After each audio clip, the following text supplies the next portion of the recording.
I'm sure that all of you on Are No Sleep are used to the cry for help stories by now. Help me, blah blah blah. Well, I won't bore you with another. Even if I wanted your help, you can't give it to me because your help is useless. Why? Because you're not a member, and I just wish that I wasn't either. It all started innocently enough with a phone call.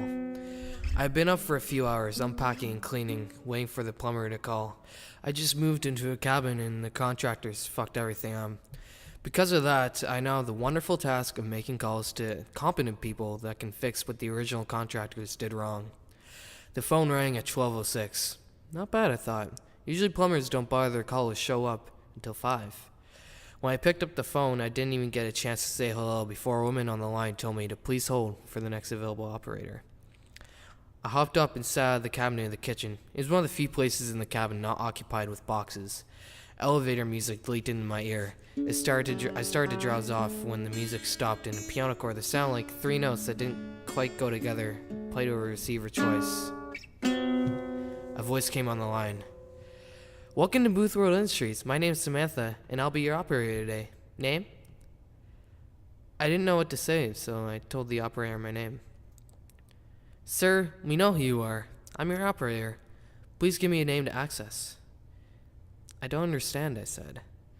"It could be anyone, sir. We just need a name." Okay, I said. I made up a name. Harold Withers. "Sir, as your operator, I must point out that fictitious names, or the names of people that you don't know, cannot be used." "Used for what?" I asked. How did she know that I made up a name? The whole thing felt like it was some sort of prank, but hardly anyone knew my new phone number. Remodeling. Remodeling? Is this a new plumber? I asked. "Welcome to Booth Road Industries. My name is Samantha, and I'll be your operator today. Name?" I took that as a yes and gave them the name of my old ex-girlfriend. Jessica Goodwin. I could hear the clicking of a keyboard on the other end of the phone. It sounded like the woman was pounding the thing with her fists. After a few moments of this, she returned. "Jessica Goodwin," she said.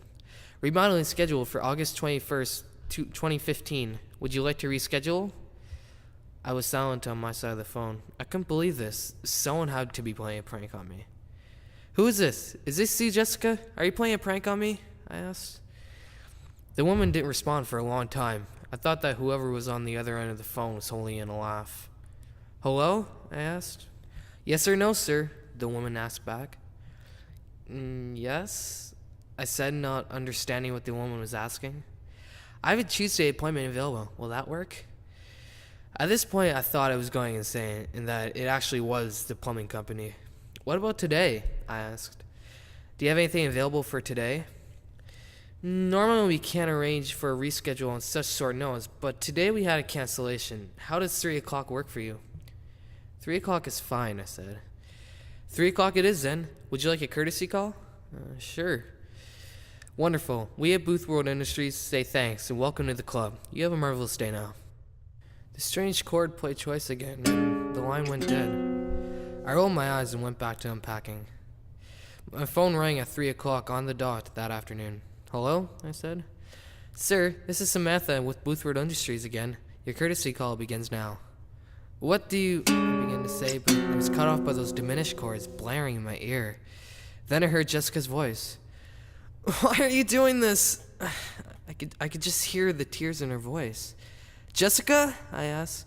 "Sir," the operator said, "she cannot hear you. This is a courtesy call. The appointment has already concluded." "Please," Jessica begged. "Just please don't do this. Come on. I'll do anything you want. Her voice was choked off into a wheeze, and all I could hear on the other end of the phone was the rustling of clothing and more wheezing. Eventually it stopped, and someone picked up on the other end. "The scheduled work has now been completed," a man's voice said. "We at Booth Road Industries say thanks and welcome to the club. You have a marvelous day now." "Sir?" the operator came back on the line. "Was that to your satisfaction?" I sat there for a long time, cold sweat just dripping down my ribcage. Jessica was my ex, because I walked in on her and my best friend fucking at a party in high school. I smiled and whispered, "That was perfect." "Wonderful," the operator said. "We at Booth Road Industries aim to serve. Would you like to make another appointment?" As I stared at the water leaking from the door of the dishwasher, I smiled even bigger. Yes, I said. Yes, I would. Name? Dan. I don't have a last name. He's the contractor. Dan Arsimbia, July 13th, 2032. Would you like to reschedule? Yeah, I said. How would Wednesday work for you? Didn't you say a Tuesday appointment available? I asked. I did, but unfortunately that slot has been filled by another member. Would Wednesday work for you? No, I said. I have a job interview that day. What about Thursday?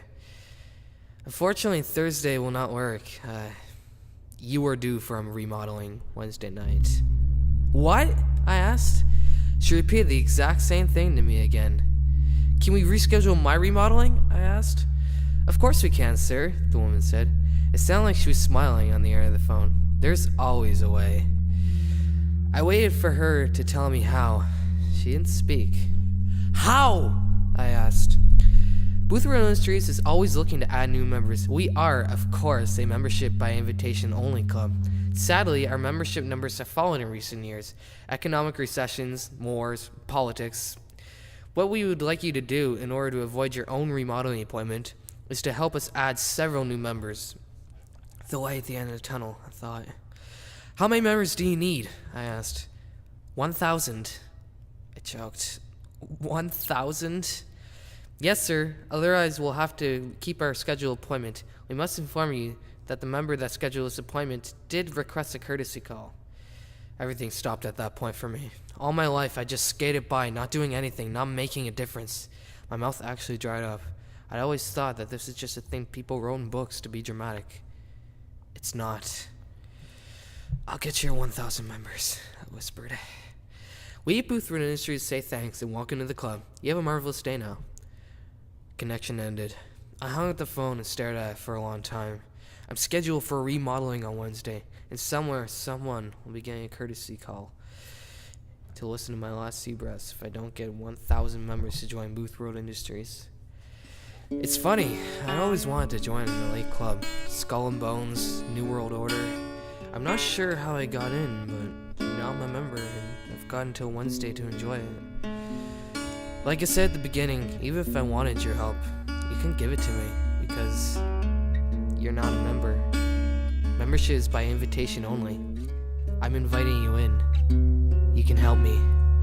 Just call 630-296-7536.